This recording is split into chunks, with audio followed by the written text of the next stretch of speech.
All right, so before you ever really start taking your dog off leash as you go on trails, to the park, what have you, what we want you to do is do, several sessions where the dog's on leash. Here, because what happens here is we train the dog in a lot of different areas. Train him in public, train him in our neighborhoods. Here. But as you can see, the first here, so what I'm doing is I'm correcting there.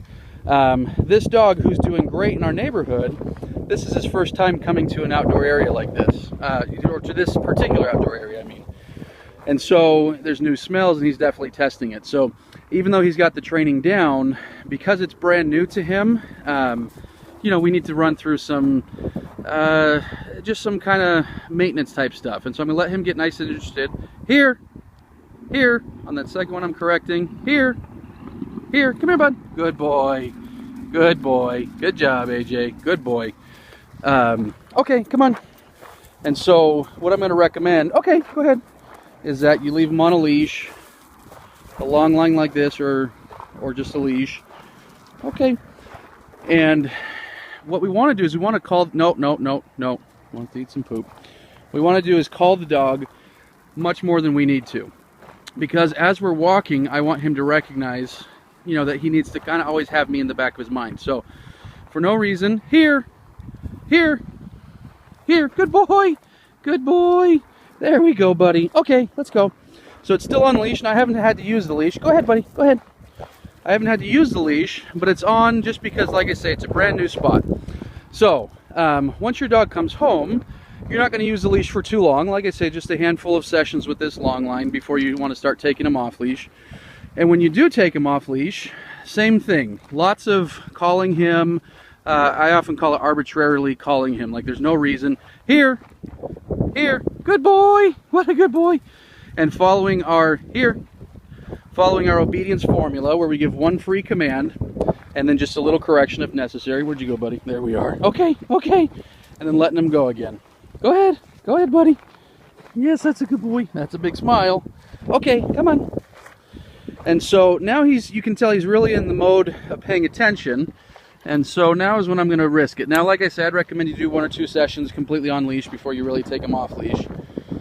But now we're going to go ahead and do completely off leash. Good boy. But now that we're doing that, you see how he's kind of checking in with me? That's what I want to see.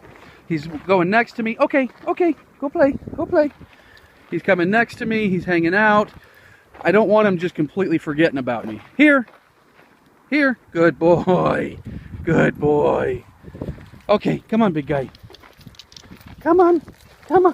Okay, go play. For me, whenever I'm at a trail, whenever I'm at a park, what have you, I really don't want my dog much further than 20 feet away. That's just me, but it's something I kind of recommend to our clients as well. If we start getting more than 20, 30 feet away, I don't care how well trained the dog is, bad things can happen, because he goes around that corner up there, for example, 100 feet away. And there's a mean dog behind it, or there's a snake, or there's something like that. So I always like to keep the dog within 20, 30 feet. A dog can have a great quality of life, a great standard of living, even, staying within 20 or 30 feet. He doesn't have to be running down the trail at 1,000 miles an hour, and getting 1,000 feet away from me. I want him to remain pretty close. Come on, buddy. Good boy.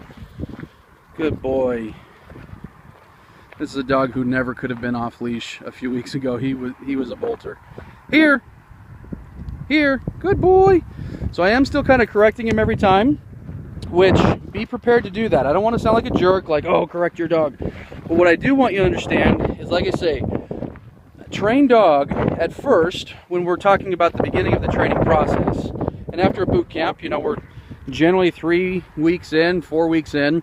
So the dog has a ton of training, but it's all new training. And so, like I say, training takes time to season. And so in the beginning stages, not to sound like a brute, no, but we want to make sure that we are in a position to correct every time, so that soon we don't have to correct. AJ, here, good boy. And that time I didn't correct. This is probably what, the 7th or 8th time I've called him. And the first 7 or 8 times, you need a little bit of a correction, a little bit of a reminder. But like I say, the better I correct, the sooner I don't have to correct. Good boy. AJ, here. Good boy. Nice and slow. Here. here. I'm gonna give a correction, go backwards a little bit. AJ, here. Good boy. So like I say, the better you correct, the sooner you don't have to correct. So like I say, what we really want to encourage our clients to do is not bite off more than they can chew. Yes, when a dog comes home from boot camp, he's highly trained, has a ton of obedience, but it's new to you. You guys need to get on the same page, be on the same team. Oh, gonna censor that. Sorry, guys. It's new to you. Like I say, we've got to get each other on the same page, the same team. And so before that happens, don't go like, all right, we're off leash, 1,000 dogs, everything's great because the dog is trained. Training is a relative term. You take the best trained dog in the world and give him to a new person, suddenly the dog's not the best trained dog in the world anymore. Training is a team effort between you and the dog. And so, oh, censor time again. So, in any case, I hope this kind of gives you an idea of what we want you to do, whether this is the park in your neighborhood or this is the trail that you like to go on the weekends. Don't rush it. You're going to have your dog for another 5, 10, 15 years, whatever the case might be. Don't rush it by saying he's trained so we don't have to think about it anymore. So I hope that makes sense. Let us know if you have any questions. All right, this is perfect. I just clicked stop and then I found another dog. And so because he's in obedience mode, he hasn't run off. Now he might any second, but what I'm going to do to prevent that, here, good boy. And see, there's no correction there. Like I say, I'll probably actually splice these two videos together. But now the other dog's even running and he's staying put, here. And so when I'm on the trail, and when you guys are on the trail for the first few times with your dog, do a lot of focus exercises. Focus is all about spatial awareness, teaching the dog to be aware of his space as it relates to you. And so I can do that by backing away from him and calling him. Because if your dog gets on the trail and starts thinking about everything but you, you're going to have a problem, right? You know, you're going to have a problem with him running off. And so, like I say, I do a lot of recall because that makes the dog very aware of me, where I am, my space. AJ, here. Good boy. Good boy. Good job, big guy. And so, like I say, when I see a dog, it looks like the dog's gone, but when I see a dog, I'm calling. When I see guys down the way and the dog notices it, I'm going to call him. We call it step back recall. We use a lot for aggression, and so if you're one that came to us with aggression issues, you're going to be using it. But we even use it when there's not aggression. When we're talking about just simply gaining focus in the face of distraction, our step back recall is a way that we can do that. Hey buddy, good boy, good boy. And so, so in any case, like I said, I'm in a position now where I took, 5, 7 minutes or something at the beginning of my walk. We did a lot of recall. We got him where he's really paying attention. And so let's say, I would recommend you do that. We call it priming the pump, taking a few minutes, just really kind of focusing on obedience and stuff like that. It allows you to go on the walk with the dog in a much more clear and receptive mind, a very obedient mind. And so now if I was going to go on a walk right now, down the trail, what I would do is every 2-3 minutes I'd call him, every 45 seconds, every 5 minutes, whatever it is. I want to call him a lot because I want to give him things to do. The more stuff I give him to do, the more he's going to be paying attention to me and not paying attention to dogs and distractions. AJ, here! And other things that he finds along the road. Good boy, buddy. Sit. Good man. Good job. And so, so like I say, it's all about maintaining the right mindset.